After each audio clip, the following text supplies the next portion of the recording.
এবং মাদ্রাসার শিক্ষার্থী ভাইয়েরা সবাইকে ডিজি কল্যাণ ফাউন্ডেশনের পক্ষ থেকে আন্তরিক শুভেচ্ছা এবং মোবারকবাদ জানাচ্ছি। ডিজি কল্যাণ ফাউন্ডেশনের মূল লক্ষ্য হচ্ছে সমাজের অসহায় মানুষের পাশে দাঁড়ানো এবং মানুষের মাঝে জ্ঞান এবং ভালোবাসার আলো ছড়িয়ে দেওয়া। তো মাদ্রাসা হচ্ছে জ্ঞানের বাতিঘর। মাদ্রাসা থেকে আমাদের এই মাদ্রাসা থেকে ইতিপূর্বে অনেক আলেম অনেক হাফেজ তৈরি হয়েছে।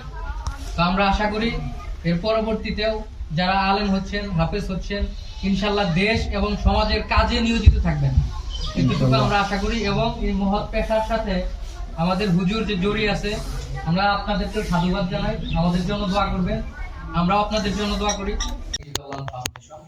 সমাজে সুবিধা বঞ্চিত মানুষের পাশে দাঁড়াতে চাই।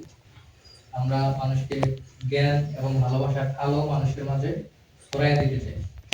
আর মাদ্রাসা হচ্ছে জ্ঞানের বাতিঘর।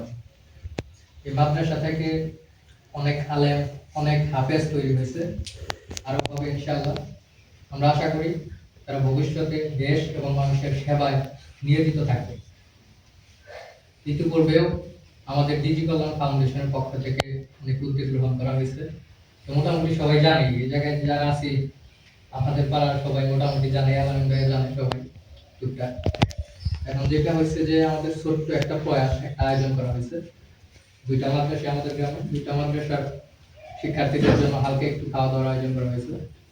তো এই খাওয়া দাওয়ার আয়োজনে আমাদের দুইজন প্রবাসী ভাই আমাদের পাশে এসে দাঁড়াইছে, কামরুল ভাই এবং কামাল ভাই। তাদের জন্য দোয়া করবেন, আমাদের জন্য দোয়া করবেন এবং সামনে যাতে আমরা ভালো কিছু করতে পারি, মানুষের পাশে দাঁড়াইতে পারি, এরকম উদ্যোগ যেন নিতে পারি। সকলে সহযোগিতা কামনা করতেছি, সবাই আমাদের পাশে থাকবেন। বা আমাদের 2-3 জন বড় ভাই আছে, এই জায়গায় চাচা আছে।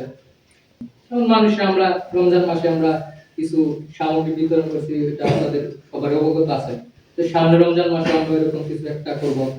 তো টুকটাক টুকটাক আমরা ওগুলাই করি যেগুলো মানুষের একটু কাজে আসে মানবিকতার দিক থেকে। সবাই আমাদের জন্য দোয়া করবেন, আমাদের পাশে থাকবেন, এটুকুই বলার। আর আমাদের মাদ্রাসার মুফতি সাহেব আছে,